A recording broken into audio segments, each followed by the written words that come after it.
Eh ben, bonjour.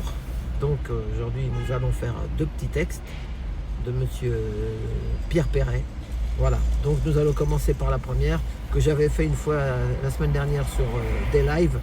Et Youyou n'avait pas pu en profiter. Donc comme je sais qu'il y a des gens qui n'ont pas des lives, donc je l'ai fait en souris. Et après, il y a une deuxième.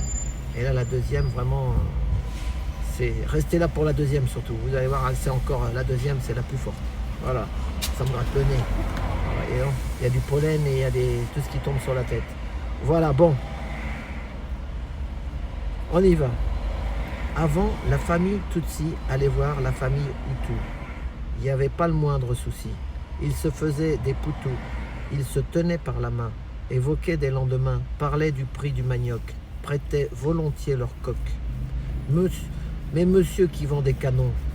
Ah, j'ai oublié de vous dire le nom de la chanson. C'est le monsieur qui vend des armes. Voilà. Donc, de Pierre Perret. Hein.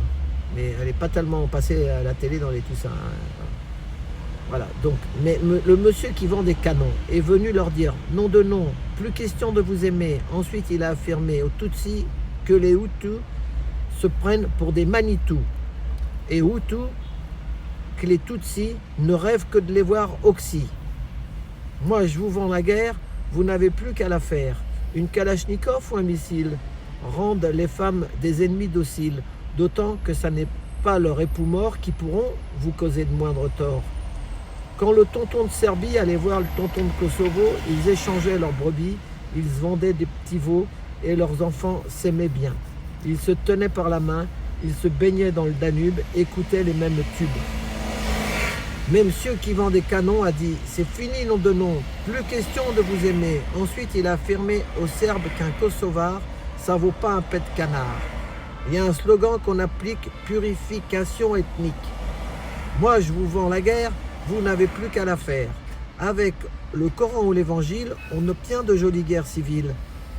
Vous pouvez mettre à sac les maisons sans pour autant risquer la prison. Quand le grand-père irakien et le grand-père iranien troquaient leurs tapis anciens, le pétrole ne valait rien.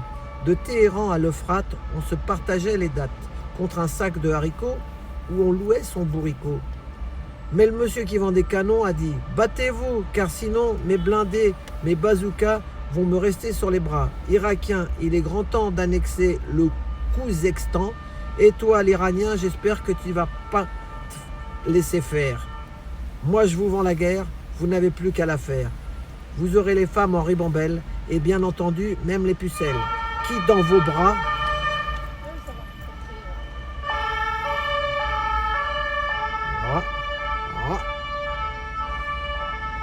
Vous aurez les femmes en ribambelle et bien entendu même les pucelles.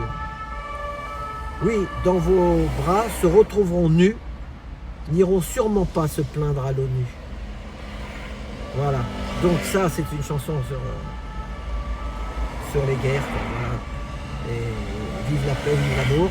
Donc maintenant je vais faire la deuxième. Et là la deuxième, ma sourisette, Madame Colombo, elle avait des larmes à l'œil. Je lui dis mais quand elle la connaissait pas non plus.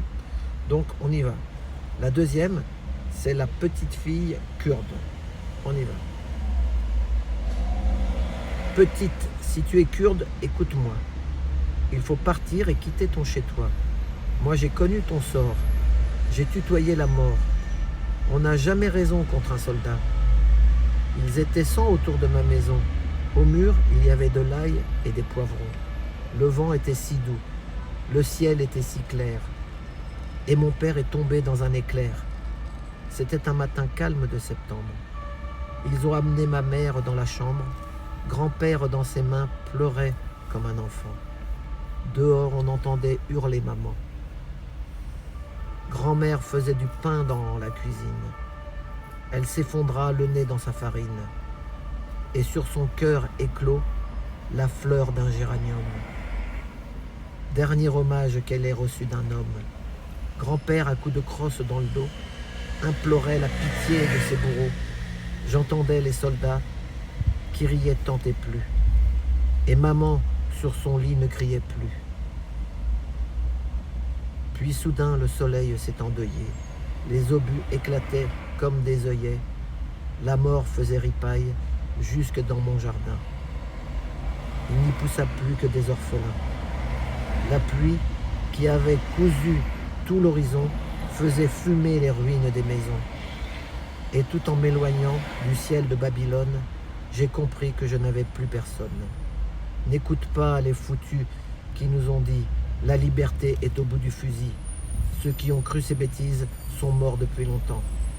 Les marchands d'armes ont tous de beaux enfants. Depuis la nuit des temps, c'est pour l'argent que l'on envoie mourir des pauvres gens. Les croyants, la patrie, prétexte et faribole. Combien de vies pour un puits de pétrole? Petite, si tu es kurde, il faut partir. Les enfants morts ne peuvent plus grandir. Nous irons en Europe, si tel est notre lot. Là-bas, ils ne tuent les gens qu'au boulot.